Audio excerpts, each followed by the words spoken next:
2026-এর বিধানসভা নির্বাচনে তৃণমূলের ভরাডুবির পর এখন একের পর এক দলীয় নেতাকর্মীদের ভিড় জমাতে দেখা যাচ্ছে জাতীয় কংগ্রেসে। প্রাক্তন রাষ্ট্রপতি প্রণব মুখোপাধ্যায়ের পুত্র তথা কংগ্রেস নেতা অভিজিৎ মুখোপাধ্যায় একাধিক কর্মসূচি থেকে ওই সকল কর্মীদের দলে যোগদান করাচ্ছেন। ঠিক সেই রকমই বোলপুরের একটি যোগদান কর্মসূচিতে বিভিন্ন ইস্যু নিয়ে রবিবার মুখ খুলতে দেখা গেল তাকে।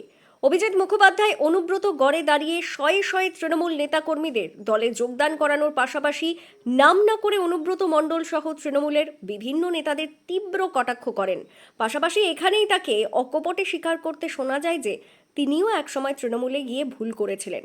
এছাড়াও তৃণমূলের রাজনৈতিক নীতি নিয়েও তিনি একাধিক প্রশ্ন ছুড়ে দেন। শুধু তাই নয়, এর পাশাপাশি পশ্চিমবঙ্গে সিপিআইএমের সঙ্গে জোট করাও কংগ্রেসের একটা বড় ভুল ছিল বলে স্পষ্ট জানিয়েছেন তিনি।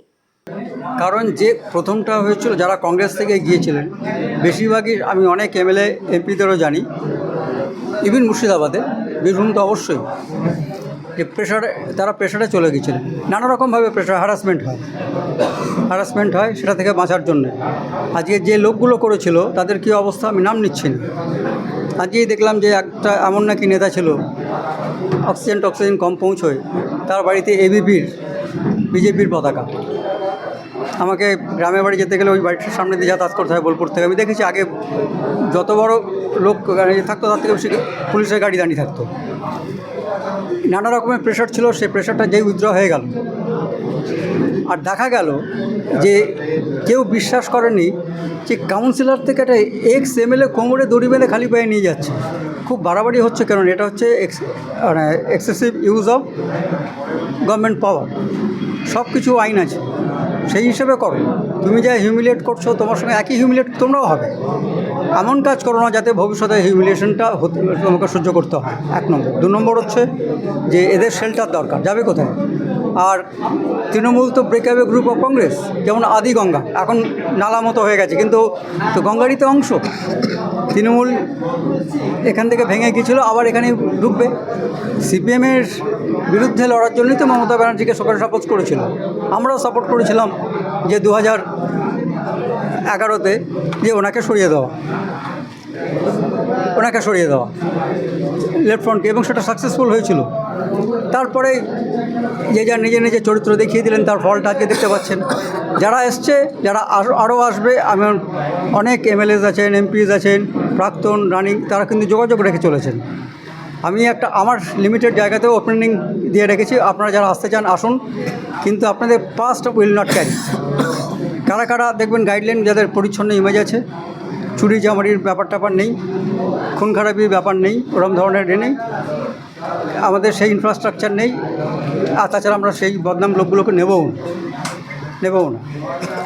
কিন্তু যাদের পরিচ্ছন্ন ইমেজ আছে তারা যদি আসতে চান অবশ্যই আসুন। দিল্লিতে তো মমতা বন্দ্যোপাধ্যায় সোনিয়া গান্ধীর সঙ্গে দেখা করতেই পারেন। ইন্ডি অ্যালায়েন্সের হিসেবে, পার্টনার হিসেবে দেখা করছে।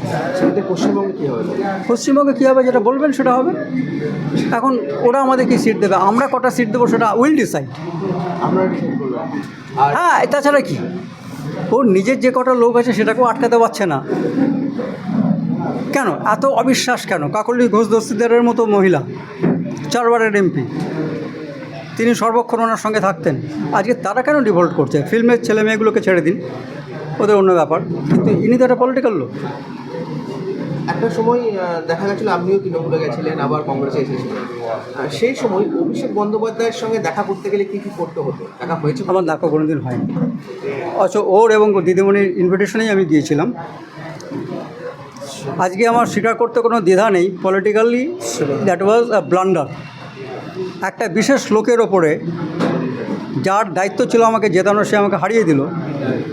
বর্তমানে তৎকালীন মুখ্যমন্ত্রীর ডাইরেক্ট সাপোর্টে অনেক রকম ব্যাপার করে, অনেক রকমের ব্যাপার করে তাদের আমলে কী অবস্থা পশ্চিমবঙ্গের হয়েছিল। আজকে দিদিমণি যা করেছিলেন, ওই ভদ্রলোক যা করেছিলেন, তাদের সঙ্গে ঠিক একই জিনিস হচ্ছে। History repeats itself. তুমি কারোর জন্য কবর খুঁড়বে, সে কবরে তুমি সবথেকে আগে পড়বে, এটাই। জাতীয় কংগ্রেস কিন্তু তা নয়। জাতীয় কংগ্রেস সকলকে ক্ষমা করে। সেই জন্যে আরেকটাও আমার নীতি ছিল, যারা ছেড়ে চলে যাচ্ছে তারা এসে ইলেকশন লড়বে না, তাদের টিকিট দেওয়া হবে না। আজকে আমাকে বলাও হয়েছিল, কিন্তু আমি নিইনি বীরভূম জেলার টিকিট বা কোনো জায়গার টিকিট। আমি ওই নীতিটা মেনে চলছি। যেহেতু আমি এই দল ছেড়ে গিয়েছিলাম একটা বিশেষ লোকের উপর রাগ করে, পলিটিক্সে রাগ অভিমান বলে কোনো ব্যাপার হয় না, ওটা অনুচিত কাজ ছিল আমার। 2 নম্বর হচ্ছে যে প্রত্যেকে শিক্ষা পেয়ে গেছে। কংগ্রেসকে জিরো করতে গিয়ে দিদিমণি জিরো হলেন, তেমনি একজন দাড়িওয়ালা ভদ্রলোক, তিনি তো কংগ্রেস মুক্ত ভারতবর্ষ করতে গেছেন। দিদিমণিও করতে গিয়েছিলেন, সিপিএমও করতে গিয়েছিল। আমরা 236 ওরা 36, সে আজকে সেই বুদ্ধদেব ভট্টাচার্য কোথায়? কথাগুলো খুব কড়ুয়া, বাট কড়ুয়া সাচ। এনিওয়ে, এই যেটা দেখলেন আপনারা যে স্বতঃস্ফূর্তভাবে আসছে, এবং যারা আসতে চাইছে আমরা তাদের নিয়েও নিচ্ছি। কোনো এমএলএ এমপি, প্রাক্তন এমএলএ এমপি যদি আসতে চান, পরিচ্ছন্ন ইমেজ থাকলে অবশ্যই আসতে পারেন। এসে কংগ্রেসের হয়ে কাজ করতে হবে, গ্রুপিজিং করলে চলবে না। আর একটা আমি বক্তব্য রাখতে গিয়ে বললেন সিপিএম এর সঙ্গে জোট করা কোথাও একটা ভুল ছিল। এটা আমার ব্যক্তিগত বিচার, ভুল ছিল। এবং কারণ সিপিএম ডেলিভারেটলি, আমি ওই ডক্টর সূর্যকান্ত মিশ্রের সঙ্গে কথাও বলেছিলাম 2019 অ্যালায়েন্সের ব্যাপারে। উনি আমাকে স্ট্যাটিস্টিক্স দেখালেন, স্ট্যাটিস্টিক্সেও আমারটাই প্রথমটা আসে, করলেন না ওটা। And that was done deliberately. কোথাও ভুল ছিল একটা। ভুল তো অবশ্যই ছিল, যার জন্যে আমার প্রথম থেকে বক্তব্য ছিল আমরা একলা যাব, এবং গান্ধী হাইকমান্ড সেটা ছেড়ে দিয়েছিলেন তোমাদের ডিসিশন। আমরা সে দায়িত্ব নিচ্ছি, আমরা নিচ্ছি। যে আমার এখানেই একজন আছেন দুবরাজপুরের ক্যান্ডিডেট, কম ভোট পেয়েছেন, কিন্তু কংগ্রেসে তো আছেন, এবং তাদের একটা বড় দায়িত্ব আসছে। এরপরে দায়িত্ব আসছে মানে কোনো পদ পাবে না, যেটা আছে কংগ্রেসের টিকিটে তোমরা লড়েছো, এখন কংগ্রেসের সেবা করো, কাজ করো, লোকজনকে দেখভাল করো।